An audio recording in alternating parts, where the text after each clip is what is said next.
1,00,000 మంది శివభక్తులతో కలిసి మహారుద్రాక్ష పూజలో పాల్గొనండి. వెంటనే కాల్ చేసి మీ పేరును నమోదు చేసుకోండి. నమస్తే రమగారు. నమస్తే జయ. ఒక్కొక్కసారి అనిపిస్తూ ఉంటుంది, ఇంట్లో అసలు నన్ను ఎవ్వరు లెక్క చేయట్లా, నన్ను పట్టించుకోవట్లా. నేను ఎంతో చేశా ఈ కుటుంబానికి, భర్తకు కానీ పిల్లలకు కానీ, భార్యకు కానీ పిల్లలకు కానీ అమ్మా నాన్నలకు కానీ. ఇక్కడ ఎవరైనా కూడా ఆ వ్యక్తికి అలా అనిపిస్తూ ఉంటుంది. వ్యక్తికండి ఆ టైంలో కొన్నిసార్లు ఇంట్లో నుంచి వెళ్ళిపోదామా, ఈ బంధాలన్నిటిని తెంచేసుకుందామా అని ఒక్కసారి, అసలు శాశ్వతంగానే వెళ్ళిపోదామా అనే ఆలోచన ఇంకొకసారి. అలాంటి సంఘటనలు కూడా మనం చెదురుమదురుగా చూస్తూనే ఉంటాం. కొన్ని కనిపిస్తాయి, కొన్ని కనిపించవు. తెర మీదకి వచ్చాయి కొన్నే కదా రమ్మగారు, ఎన్నో జరుగుతూ ఉంటాయి. అలాంటి ఆలోచనకి రావటానికి కారణం నేనైతే కుటుంబ సభ్యులే అని నేను అనుకుంటానండి. పూర్తిగా తెగతెంపులు చేసేసుకోవాలి, ఒక వ్యక్తికి ఒక బంధాల్ని తెంచేసుకోవాలి అనే ఆలోచన రావటానికి చుట్టూ ఉన్న పరిసరాలే కదా కారణం. దాన్ని ఈ వ్యక్తి ఎలా ఓవర్కమ్ చేయాలి, ఎలా బయటపడాలి? అంటే ఒట్టిగా సభ్యులే అని అనలేం జయ. పరిస్థితులు, కుటుంబంలో ఉన్న పరిస్థితులు అంటారా? మన పరిస్థితులు, మన సర్కమ్స్టెన్సెస్లో మనకు ఎవ్వరూ సహాయం చేసేవాళ్ళు లేకపోవటం, లేదా మనం ఏదైనా ఒక కుంగుబాటుకు లోనైతే మన అందులోంచి లేవదీసేందుకు మిగిలిన వాళ్ళకి, ఇప్పుడు నీ జీవితం నీదైనట్టుగానే నీ తోటివాడి జీవితం వాడిది కదా. నీకెట్లా ప్రయారిటీస్ ఉంటాయో నీ చుట్టుపక్కల వాళ్ళకు కూడా అలాగే ప్రయారిటీస్ ఉంటాయి కదా. నువ్వే ప్రయారిటీగా కొంతమంది ఉంటారు, నువ్వు కూడా వాళ్ళే ప్రయారిటీగా నువ్వు ఉండాలి. ఇప్పుడు నువ్వు చెప్పేటువంటి బలవన్మరణాలకి కారణము వీళ్ళ ప్రయారిటీస్లో నెంబర్ 1 వాళ్ళే ఉండటం. ఇప్పుడు ఎలా ఉంటుందంటే పరిస్థితుల్ని హ్యాండిల్ చేయలేకపోవటం, తర్వాత ఏమో చుట్టుపక్కల వాళ్ళతో సంబంధ బాంధవ్యాలు మెరుగుపరుచుకోలేకపోతారు, పరిస్థితి మెరుగుపడిగేదాకా ఓపికగా ఉండలేకపోతారు.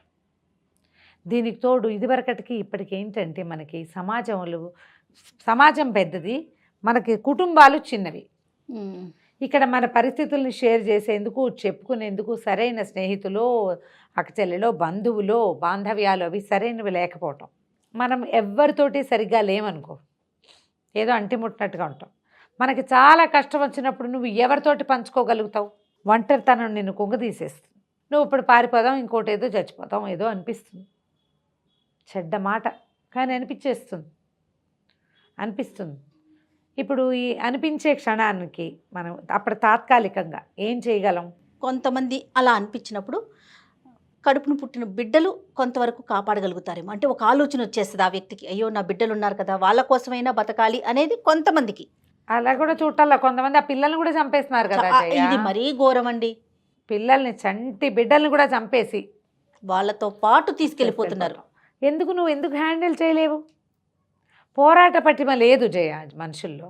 ఇంతకంటే విపత్కరమైన పరిస్థితులు ఉన్న వాళ్ళు ఉండరా? నోని తీసుకోలేకపోవటం ఏమో అనుకుంటారు. నో తీసుకోలేరు, బరువుని లేకపోవటము, బరువుని మొయ్యలేరు, ప్రతిదీ కష్టం అనుకుంటారు. ఒక్కాస్త కళ్ళు మూసుకుంటే రేపు రోజు మారిపోతుంది అనే ఇంగితం ఉండదు.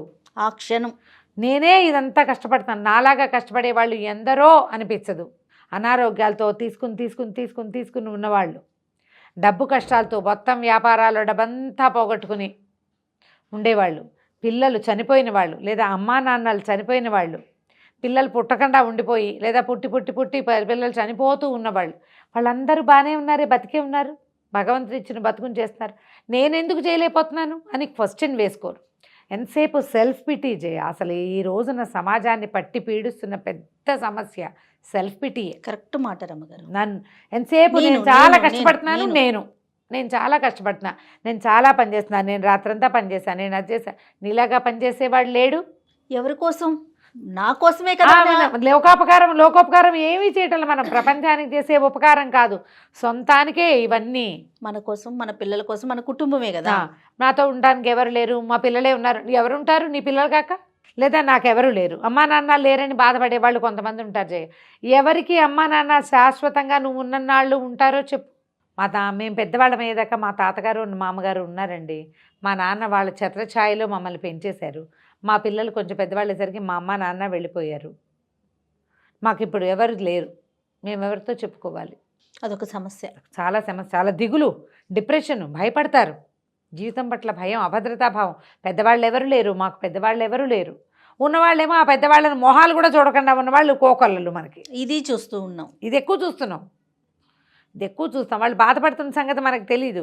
ఇది అమ్మా నాన్నని రోడ్డు మీద వదిలిపెట్టేసే వాళ్ళు, అసలు వాళ్ళ మొహం చూడని వాళ్ళు, తల్లి చచ్చిపోయినా వెళ్ళని వాళ్ళు దౌర్భాగ్యులు, ఎందుకు పుట్టారో తెలియదు వాళ్ళు. అవునవును.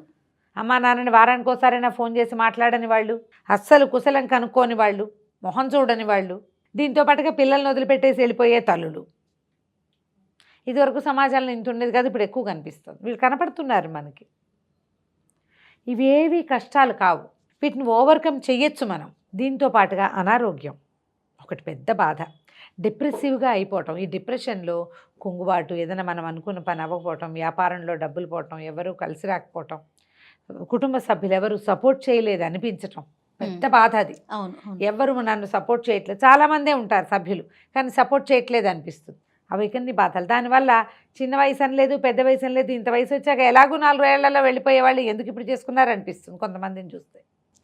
భార్యాభర్తల తగాదాల్లో పెద్దవాళ్ళు కూడా సూసైడ్ చేసుకునే వాళ్ళు కూడా కనపడుతున్నారు. ఏమిటో ఎందుకు ఆగలేకపోతారో తెలియదు. మన వెనకాల ఇది ఏమవుతారు వీళ్ళు అనే ఇంగితం లేకపోవటం, అది ఆలోచించాలి కదా. చిన్నపిల్లలు తొందరపాటు.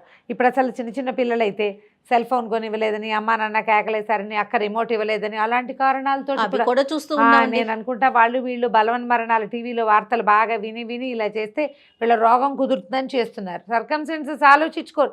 అంటే దీని తర్వాత కాన్సిక్వెన్సెస్ ఆలోచించలేరు జయ. ఆ పిల్లలకేం తెలుసు, అసలు వాళ్ళకేం తెలుస్తుందండి. మరి పెద్దవాళ్ళు వాళ్ళు అట్లాగే ఏంటంటే అమ్మా నాన్న పోట్లాడుకుంటున్నారండి. లాస్ట్ వీక్ మీరు బహుశా విన్నారో లేదో, పిల్ల పైనుంచి దూకేసింది. బుడ్డది 11 years పిల్ల, 11 ఏళ్ల పిల్ల. అమ్మా నాన్న పోట్లాడుకుంటున్నారు, 3 ఆడపిల్లలేనని చెప్పి తండ్రి గొడవంట. సరే నేను ఒక్కదాన్నన్నా వెళ్ళిపోతే మా చెల్లెళ్ళు ఇద్దరినో లేకపోతే అక్కలిద్దరో వాళ్ళు బాగా చూసుకుంటారని చక్క ఆటో ఎక్కి వెళ్ళి పైనుంచి దూకేసిందట రమ్మగారు. చూడండి, 3 ఆడపిల్లలు అయితే ఏమిటో పాపం ఆయనకు అంత బాధ, నష్టం ఏంటో, ఆయనకు వచ్చిన బాధ ఏంటో, ఆ పిల్ల మీద ఎంత ప్రభావం చూపించిందో చూడండి ఆ విషయం. అందుకే నేను అంటున్నా కుటుంబ సభ్యులు కూడా కారణం అవుతారు అని. అవుతుంది కానీ పూర్తిగా అదే కారణం చెప్పలేకపోతాం కదా. ఓ సందర్భంలో అది అక్కడి నుంచి లవ్ ఫెయిల్యూర్స్ ఇవొకటి, మగపిల్లలు ఎవరైనా ఆడపిల్లల్ని ఇబ్బంది పెట్టాలి, లేదా ఆడపిల్లలే మగపిల్లల్ని ఇబ్బంది పెట్టడాలు, బ్లాక్మెయిల్స్, హారాస్మెంట్స్, వీటి నుంచి తప్పించుకోలేక ప్రయత్నం చేస్తారు. ఎవరికి చెప్పలేక తమ తప్పిదం కూడా ఉంటుంది అందులో ఎంతో కొంత. వీళ్ళు మొదలు పెట్టందే ఆ కథలు మొదలవ్వవు. కరెక్టేనండి. కాబట్టి ఎవరికి చెప్పుకోలేక ఇవి దీంట్లోకి దిగిపోతారు. మొదలు తప్పులు చేయకండి, సక్రమంగా ఏదైనా ప్రాబ్లం ఉంటే ఫ్యామిలీతో చెప్పండి. చాలామంది భర్తలతో వచ్చిన సమస్యల్ని కూడా పేరెంట్స్ తోటి చెప్పట్లేదు చేయ. అమ్మ నాన్న బాధపడతారని చెప్పకండి. తెగేదాకా వచ్చే వరకు చెప్పరు. ముందే ఎందుకు చెప్పలేదు అంటే ఏమో బాధపడతారు, మా నాన్న బాధపడతారు, మా అమ్మ బాధపడతారు. రీసెంట్గా కేసులు కూడా చూస్తూ ఉన్నామండి. గచ్చిబౌలిలో ఒక అమ్మాయి ఇలాగే చనిపోయి తల్లిదండ్రులకు చెప్పాల, పెళ్ళైన అమ్మాయి కొత్తగా వాళ్ళు బాధపడతారు, వాడు చంపేశాడు. ఎంత దారుణం కదా, దారుణం కదా. షేర్ చేయాలి ప్రతి వాళ్ళు. ఇప్పుడు చూడు సోషల్ మీడియాలో షేర్ చేస్తున్నారు చాలా మంది, ఇదొక రకం అయింది, ఇదో రకం. కానీ నిజంగా వాళ్ళు హ్యాండిల్ చేయగలరు కాబట్టి షేర్ చేసేస్తున్నారు. హ్యాండిల్ చేయలేని వాళ్ళు చెప్పకుండా నిశ్శబ్దంగా రాలిపోతున్నాయి పువ్వులు పాపం. అంతే కదా. అవును. ఎంత భవిష్యత్తు ఉంది, ఎంత జీవితం ఉంటుంది. పెళ్ళైన ఆడపిల్లలు కాదు రమ్మగారు, నిజంగా తల్లిదండ్రులు ఇంకా మార్పు రాలేదంటారా? పిల్ల లేదు నేను బాధపడుతున్నా, నేను ఉండలేకపోతున్నానని చెప్తే యాక్సెప్ట్ చేసే అంతగా పేరెంట్స్ వైపు నుంచి మార్పు రాలేదా ఈ రోజుకి కూడా? మీకు అనిపిస్తోందా? వచ్చిందనే అనిపిస్తుంది జయ. చాలా మంది నేను చూస్తా కదా, నిస్తార్థం అయ్యాక కూడా పెళ్లి ముందు రోజు దాకా టైం ఇచ్చి నీకు వద్దంటే మానేసేద్దామని వాళ్ళు ఉన్నారు. ఏదన్నా చిన్న తేడా వస్తే మా పిల్ల మాకు బరువు కాదు, చెట్టు కాయ బరువు అని తెచ్చేసుకునే వాళ్ళు ఉన్నారు. పేరెంట్స్ దగ్గరుండి డివోర్స్ ఫైల్ చేసి ఏర్పరచుకుంటున్న వాళ్ళు ఉన్నారు.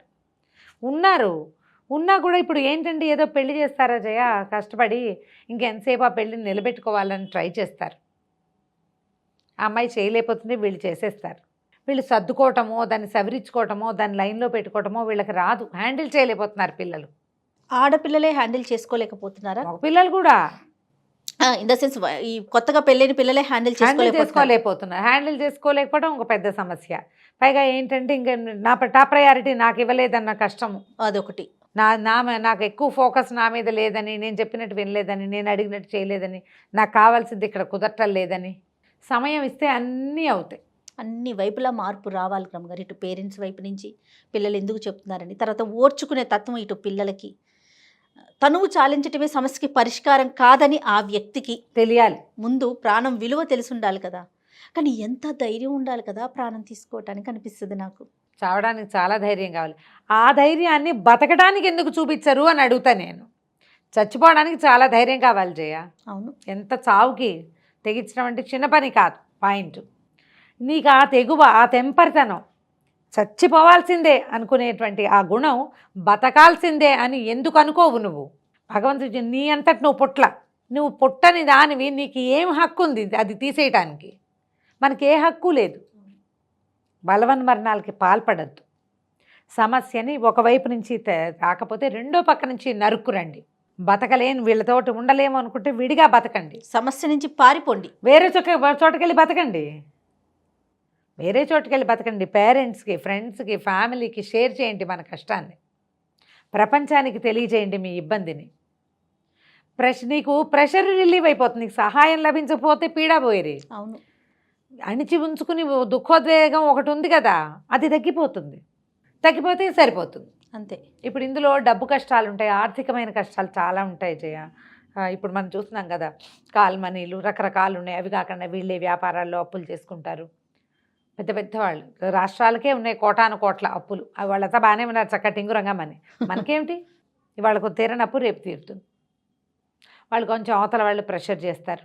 ధైర్యంగా ఉండండి, అంతేగాని చచ్చిపోవడం మాత్రం ఎప్పుడూ పరిష్కారం కాదు. మీ వెనకాల ఉన్న వాళ్ళు దొరికిపోతారు కదా, మరి మీరు చేసిన పనికి వీళ్ళ జీవితాంతం ఆ మచ్చ మిగిలిపోతుంది.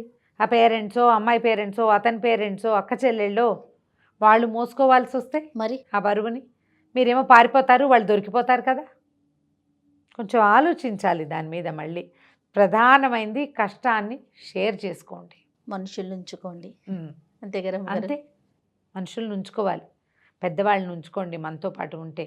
ఏదైనా పని చేసేటప్పుడు ప్రేమ వ్యవహారాల్లో కానీ, పెళ్ళిళ్ళల్లో కానీ, ఇతరత్రా పిచ్చి స్నేహాలు చేసే చోట కానీ, వ్యాపారాల్లో కానీ, డబ్బులు అప్పులు తెచ్చుకునే చోట కానీ ఖచ్చితంగా దీన్ని ఇంకొకళ్ళతోటి డిస్కస్ చేసి 4 సార్లు మాట్లాడుకున్నాకే దిగండి. ప్రేమ వ్యవహారాలు నిన్నో ఇవాళ పెద్దనే పేపర్లో చూసినట్టున్నాం. అమ్మాయి ఎక్కడి నుంచో వచ్చి ఇక్కడెక్కడో చదువుకుంటోంది. వాడెవడో ఒకడు ఫ్రెండ్ అయ్యాడు. ఈ ఆడపిల్లలు మగపిల్లలు స్నేహాలు ఒకటి కొంచెం ఎక్కువ. స్నేహాలు కాలేజీ వరకు ఉంటే సరిపోతుంది. వాడు ఏదో పార్టీ ఉంది రమ్మన్నాడు, వాడు ఒక్కడే ఉన్నాడు, ఈ పిల్ల వెళ్ళింది. ఏదో కూల్ డ్రింక్ తాగిచ్చాడు, తర్వాత ఇంకేముంది రేప్ చేశాడు. అమ్మాయి తర్వాత తెలుసుకుంది. నువ్వు ఒక్కదానివే ఎందుకు వెళ్తావు? ఓసారి మాట్లాడదాన్ని రమ్మంటే తుప్పల్లోకి, చెట్లల్లోకి, అక్కడెక్కడికో ఒంటరిగా ఉండి ఐసోలేటెడ్ ప్లేసెస్లోకి ఎందుకు నమ్మి వెళ్తారు? పోనీ వెళ్తున్నానని 4 ఫ్రెండ్స్ చెప్తే ఎవరో ఒకళ్ళు కేకలిస్తారు కదా, ఎందుకు వాడితో? పోనీ 4 పోతారు, ప్రమాదం తప్పుతుంది. కనీసం తెలివిగా వ్యవహరించండి అమ్మా. తెలివి తక్కువగా అనవసరమైన ప్రమాదాల్లోకి వెళ్ళి వాటి వల్ల ప్రాణాలు బలవన్మరణాలు చేసుకుని కష్టపడద్దు. అమ్మా నాన్నల్ని కష్టపెట్టకండి కనీసం. కరెక్ట్ రమ్మగారు. నమస్తే. నమస్తే జయ.